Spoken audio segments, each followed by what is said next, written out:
He had a black pen uncapped in his fist before he said a single word to me. And the first thing he did was reach through the gap in the railings and try to put it in my hand. I want you to understand how that felt from the inside, because the camera that caught it could only show you the outside, a tall man in a red tunic, a bearskin, white gloves, eyes forward, not moving. That is the whole of what the world saw of me that morning. It is not the whole of what happened. Behind that unmoving face, I was reading him the way I read every face that comes too close to the iron. Weight on the balls of his feet, the pen held like a tool he meant to use on me. The second man behind him with a phone already up and a folding table half set on the cobbles. I had stood that post a long time. I knew a sale when one walked up to me. "Just a quick one," he said, soft, the way men speak when they have decided you will do what they want. "Sign it here on the photo right across the front. 2 seconds. You'll never even break your stance." I did not look down at the photo. I did not need to. I had seen them before, glossy prints of a guardsman at this very post, the railings behind, the gilded points catching the light, sold for a few coins to anyone walking past and worth a great deal more once a signature crossed the front of them. He had a stack of them under his arm, a fat rubber band around the middle, and a satchel besides. He was not a man who had wandered up with one keepsake. He had come to harvest. I held still. That is the post. The stillness is not an act I put on for tourists. It is the job, the same as a lock is the job of a door. A man stands the king's iron so that the iron means something, so that the line between the public and the household is a person, in a uniform, who does not bend because you ask nicely or because you ask loud. I had stood through rain that ran off the bearskin and down my collar. I had stood through a summer that cooked the wool against my back. A pen through the railings was not going to be the thing that moved me. He took my silence as a problem to be solved, not as an answer. "Cap doesn't talk, eh?" He said it over his shoulder to the man with the phone, and the man with the phone laughed the small laugh of someone being paid to agree. "That's fine. That's the gimmick. I respect the gimmick." He leaned closer and the pen came closer with him, the nib hovering a hand's breadth from my glove. "But you and me, we're going to do business. You know how much one of these is worth with your name on it. More than they pay you to stand here all day, I'll tell you that." I knew exactly what it was worth, and I knew exactly why it was worth nothing the way he wanted it. The value he was reaching for was not the ink. It was the proof. A signature across that photo would say, to whoever bought it, that the man in the picture had stepped out of the post and put his name to a thing for sale, that the iron had a price, that the stillness could be rented, that the KingsGuard would do a private favor for cash in the open street. That was the product, not a scribble. A surrender photographed and sold. I would not give it. Not the signature, not the nod, not the half-second flicker of the eyes that he could film and caption and pretend was a yes. The signature he wanted was the one thing on me that was not mine to sell, because it was not mine at all. It belonged to the post. So I did the hardest thing the post asks, which is nothing. He waited. The pen waited. The cobbles around us were filling. That is the other thing the morning gave him, an audience. The slow crowd that gathers at the railings every day with coffees and prams and phones, drawn now by a man clearly doing something to the guard. He felt them gather. I felt him feel it. A certain kind of man gets bigger when he is watched, the way a fire gets bigger in a draft, and I watched this one swell. "Come on," he said, louder now for the crowd as much as for me. "Don't be like that. People want to see it. They love this. Sign the man's photo, give the people a moment." He turned the print around so the crowd could see the guardsman in it, then turned it back to me. "You're a celebrity, my friend. You just don't know it. I'm trying to do you a favor." The favor he was trying to do me was to make money off my hands while my mouth was sworn shut, and my feet were nailed to a regulation I could not explain to a crowd in the time he was giving me. He had counted on that. I understood, standing there, that the whole thing was built on my silence, that he had chosen me, the KingsGuard, precisely because I could not lean down and say, "Sir, You are running a business off a public servant who is not permitted to refuse you in words. Please remove your table from the king's forecourt. He had chosen the one man on the street who, by the rules of his own discipline, could not tell him no out loud.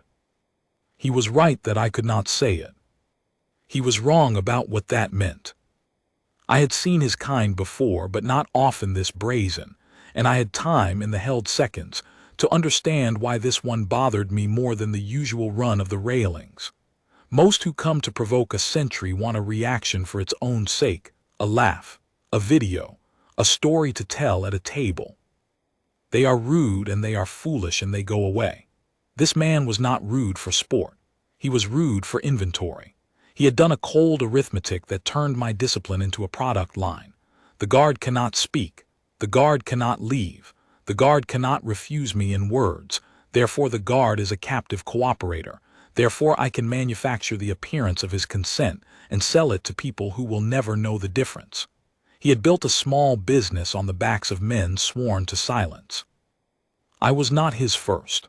I could see that in the practiced way he turned the print, in the rubber-banded stack, in the table that went up in under a minute. Somewhere out there were photographs of other guardsmen, at other railings, with signatures across them that those men had never given, sold for good money to people who believed they held a piece of something true. That was the part that set the furnace in me, not the pen, the fraud of it. He was not only trying to make a fool of me for a morning. He was trying to make a liar of the uniform, to put my name to a transaction the post forbids, and to do it so smoothly that the lie would outlive the moment and travel the world in a frame on someone's wall. A reaction I could weather. I have weathered 1,000, but I would not be the silent half of a forgery.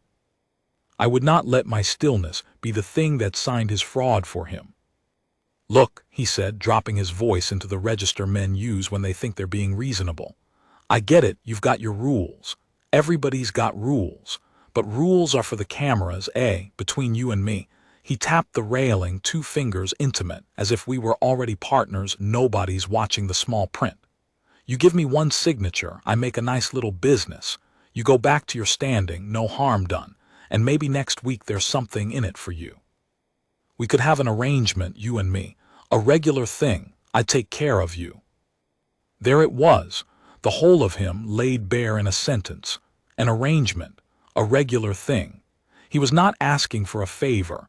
He was recruiting me into the steady, quiet sale of the one thing the Post exists to keep off the market. And he said it kindly, almost warmly, the way the worst offers are always made. Not as a temptation I'd be ashamed of, but as a sensible little understanding between 2 working men. Nothing to trouble anyone, no harm done. The phrase "no harm done" is the favorite phrase of every man who has decided to do exactly that. I let it pass through me and out the far side, and I did not move a muscle of my face. But I marked it.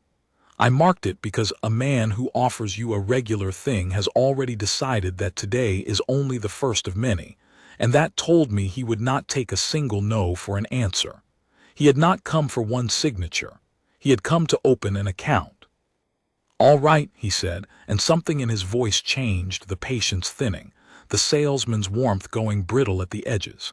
He had a table to fill and a man with a phone burning daylight and a crowd that would not stay forever. All right, we'll do it the easy way. You hold still, you're good at that, and I'll do the work. I knew, a half-second before he moved, what the easy way was going to be. I had seen the small calculation finish behind his eyes. If he could not get the pen into my hand, he would get my hand onto the pen. If he could not get a signature, he would get a photograph of the guard's gloved hand wrapped around a black pen above a print, or the guard's white glove gripped in his, a handshake he could swear to, a moment he could sell as the moment the statue came to life for him. He did not need me to agree. He needed 2 seconds of contact and a camera running, and he had both. He reached through the railings and took hold of my glove. I felt his fingers close over the back of my hand, over the white cotton, over the knuckles, and I felt him pull, not gently, not the way you'd guide a friend, but the firm proprietary yank of a man taking a thing he has decided is his. He dragged my hand toward the pen and the print, talking the whole time, bright and loud. There we go, big smile, narrating a cooperation that was not happening, manufacturing the yes he could not get. And here is what the camera could not show you. Here is the part that lived behind the bearskin, in the half-inch of dark where nobody films.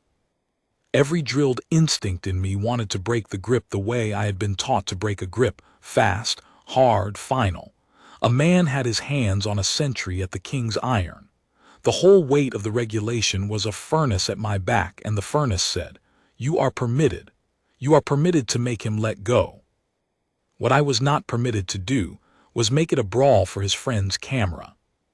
That is the whole discipline in the 1 second I had. Not the standing still. Standing still is easy when nobody touches you.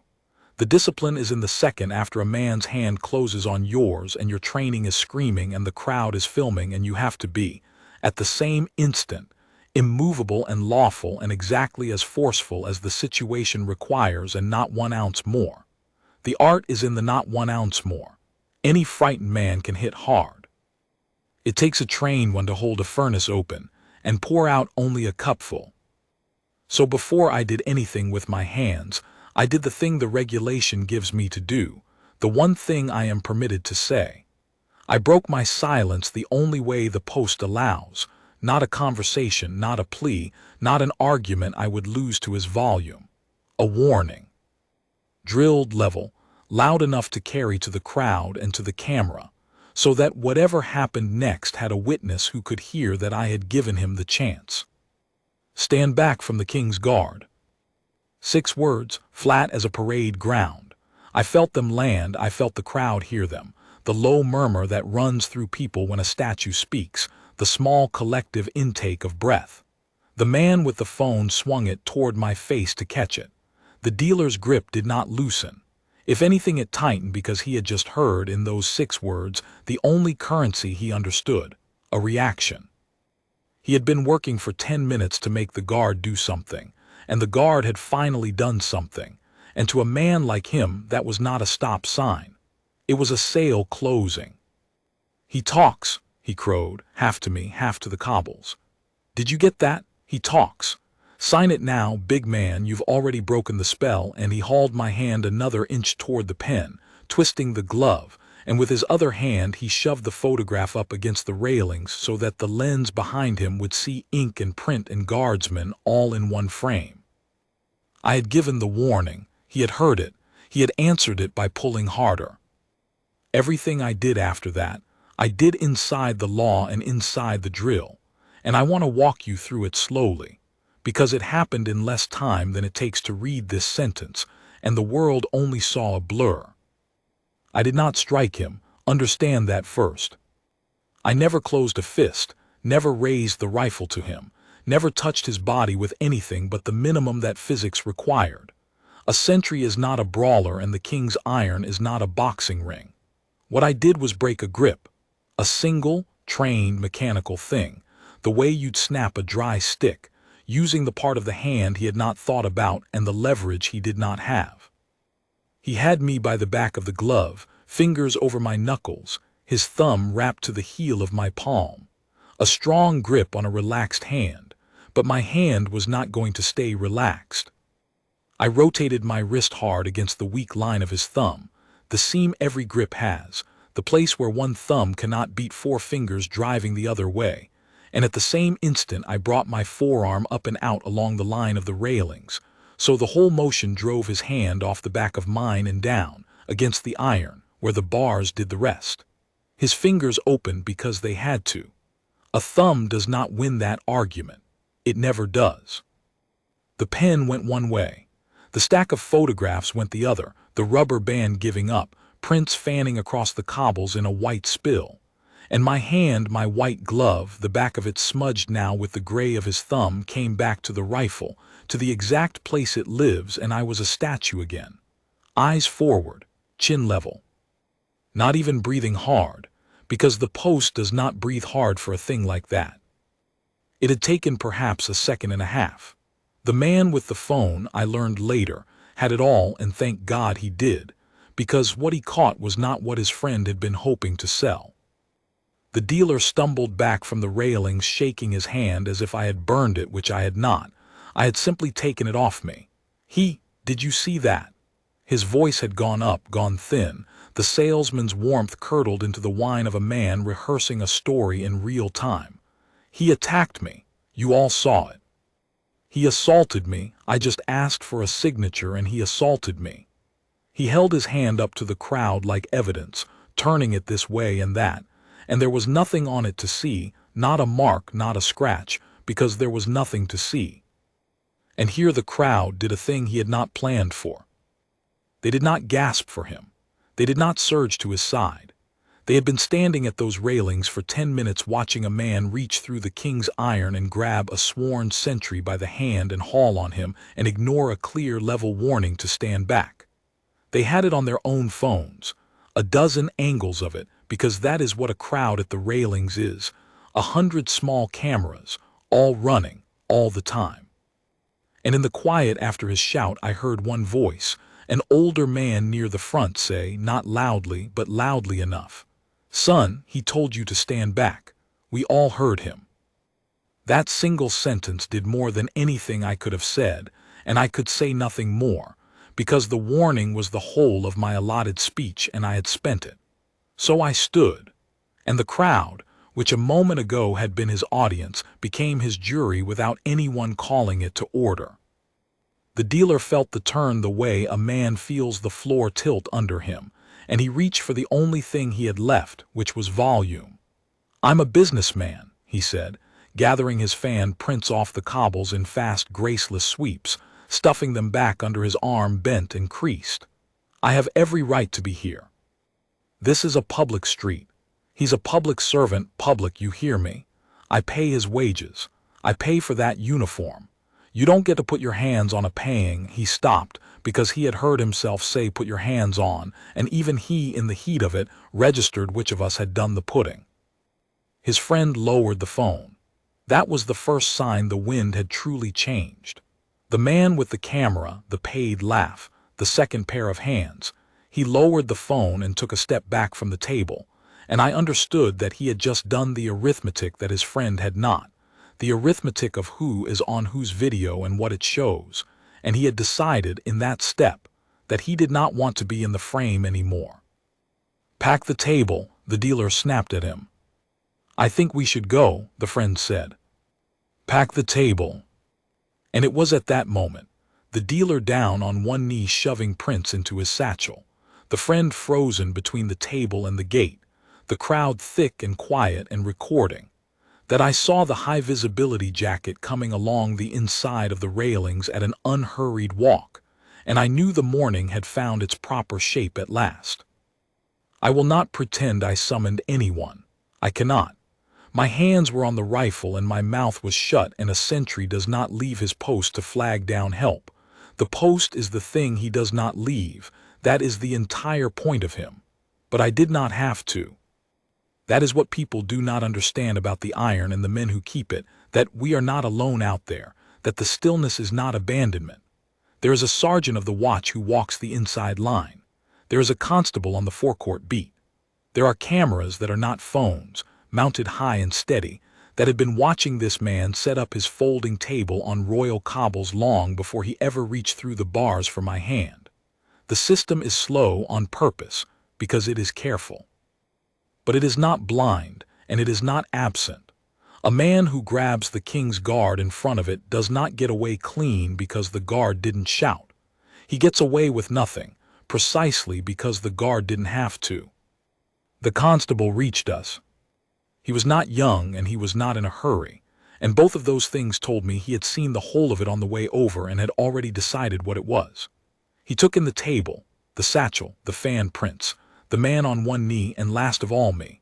A long, assessing look at my glove, at the gray smudge on the white cotton, at the rifle back in its place, at the eyes that did not come down to meet his because they are not permitted to. He gave me the smallest nod. I have stood that post long enough to read a constable's nod. It said, "I have it now. Stand easy in your stillness." The post is kept.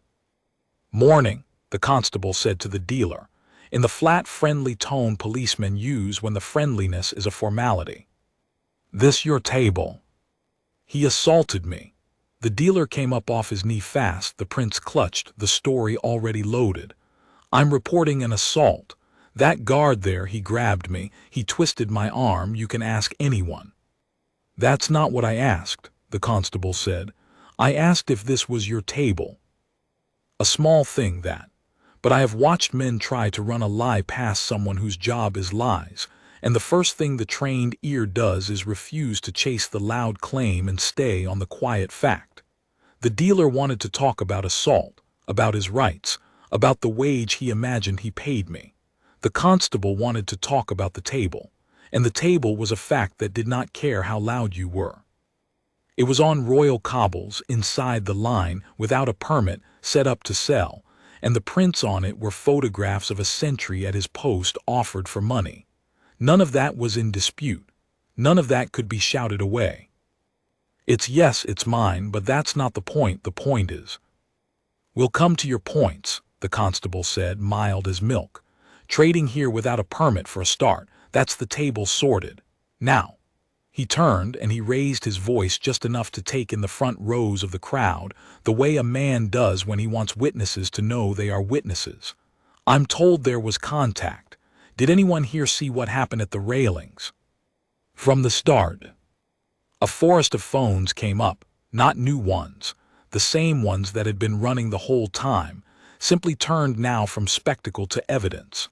And the older man who had spoken before stepped half a pace forward and said it plainly, for the record, in the unhurried way of a man who has decided to be useful.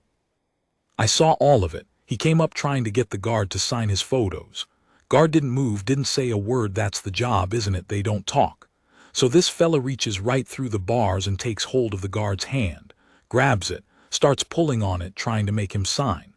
Guard told him once, clear as you like, stand back from the KingsGuard, and he didn't stand back. He pulled harder.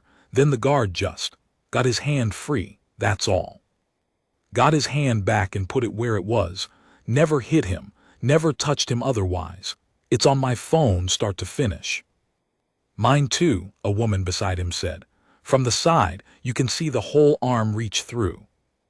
I've got the warning on audio, said someone else. The dealer's mouth worked. I watched the thing he had been building all morning come apart in front of him, board by board, and there was no salesman's smile left to hold it together. He had counted from the very first on a single asset, that I could not speak for myself. He had chosen the KingsGuard because the KingsGuard is the one man on the street sworn to stand mute and still while he was wronged, and he had believed, genuinely, the way arrogant men believe the world is shaped for their convenience, that my silence would be his alibi, that with no voice raised against him, his would be the only story.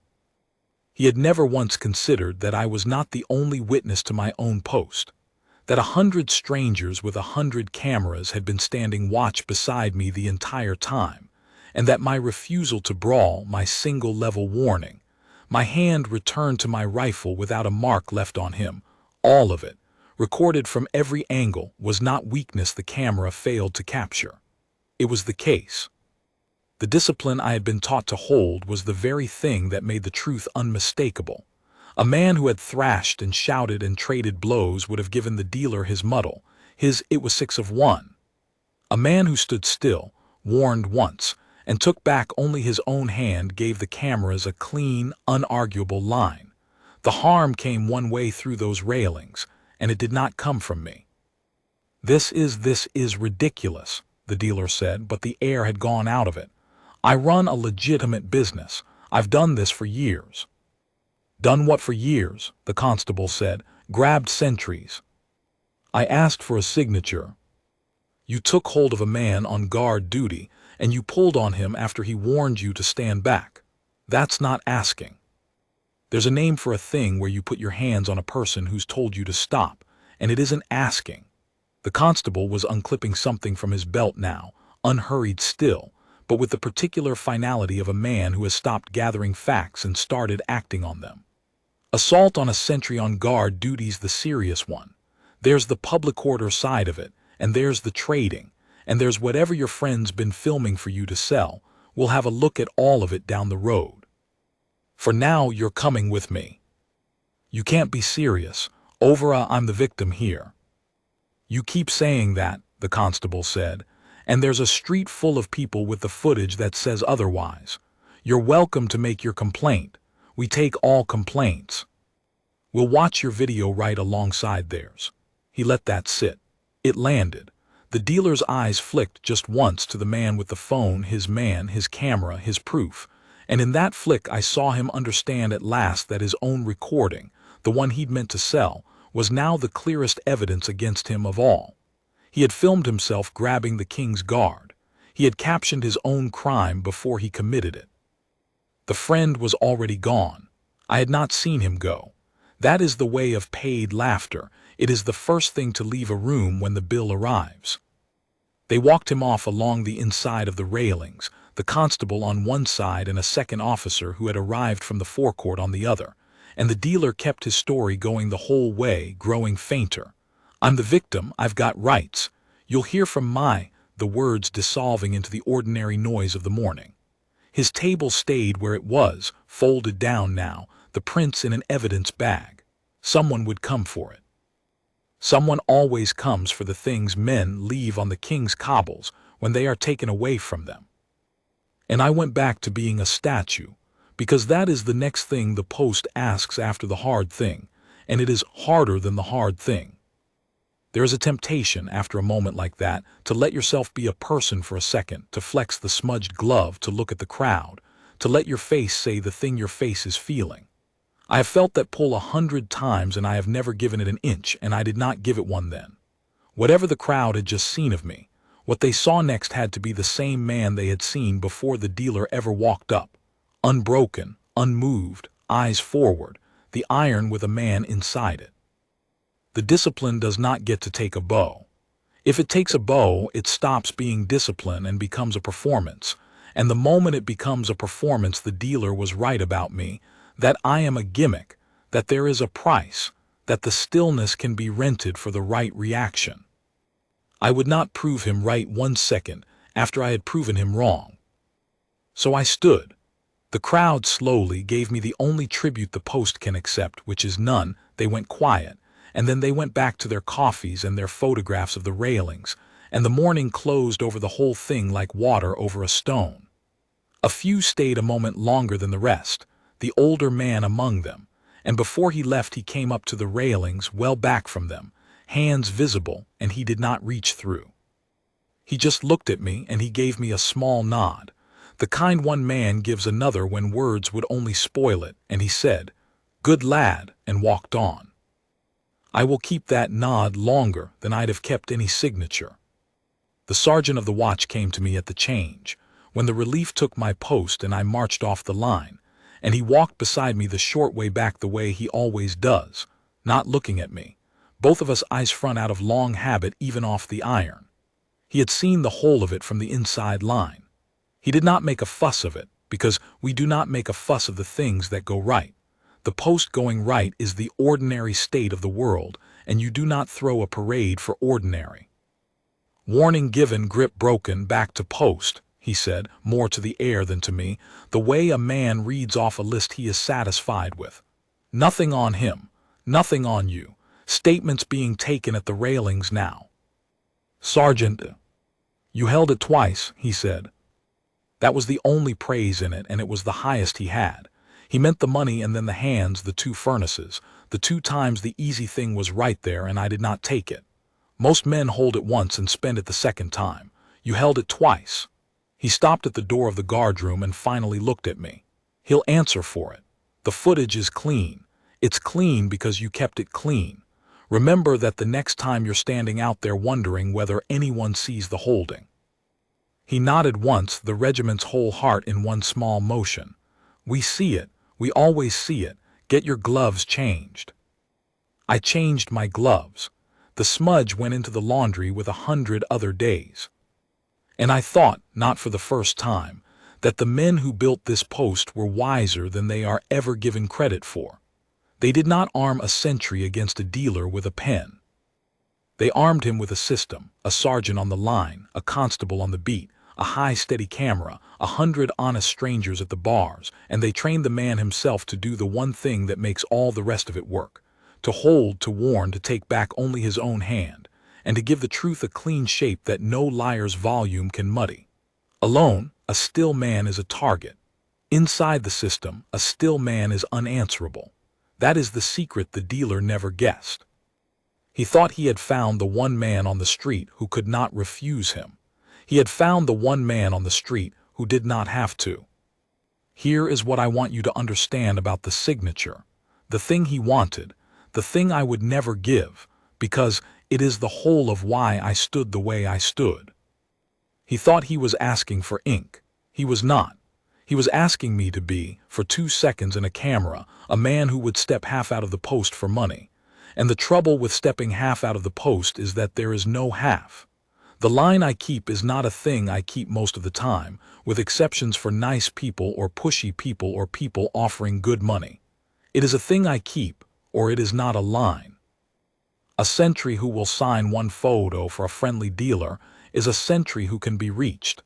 And a sentry who can be reached is not a sentry. He is a railing with a man-shaped gap in it. The household does not station a man at the iron so that he can be a souvenir. It stations him there so that the iron is absolute, so that everyone who passes understands, without it ever being said, that there is a place where the public ends and the trust begins, and that the place is kept by someone who will not be talked, bribed, shamed, or dragged across it.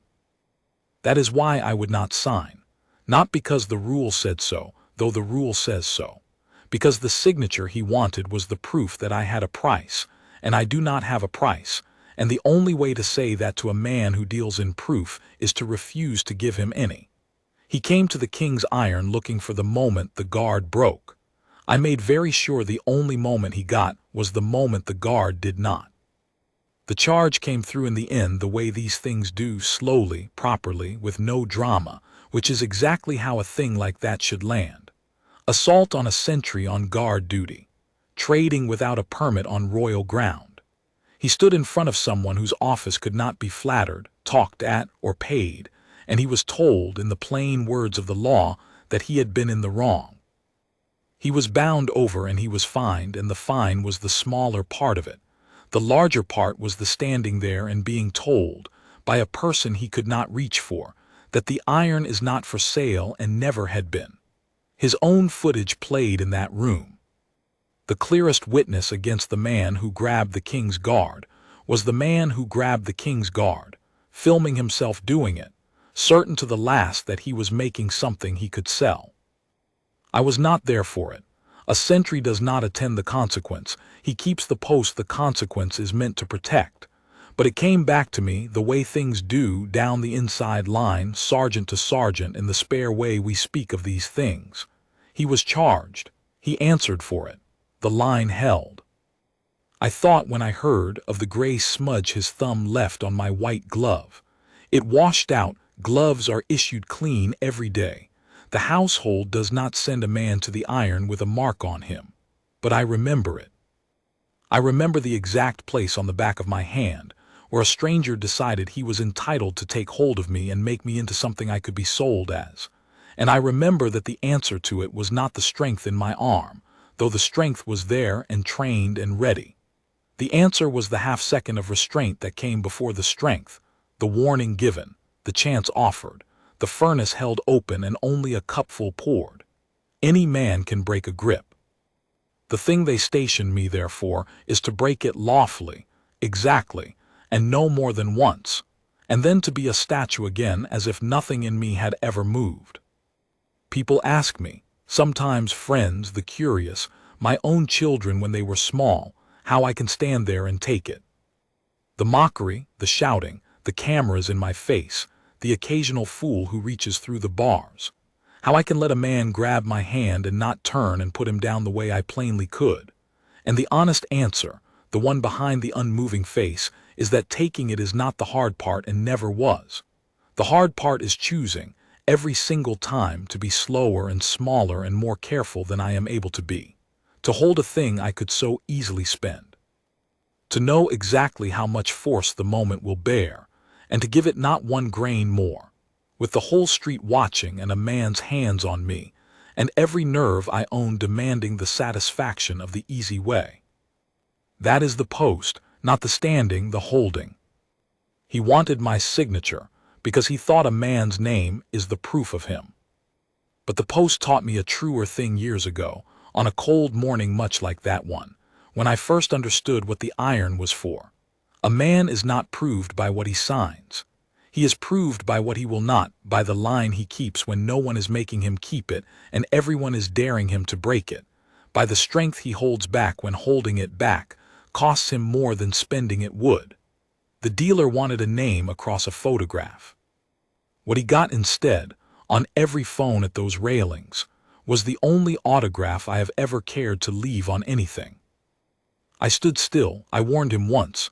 I took back my own hand, I did not break.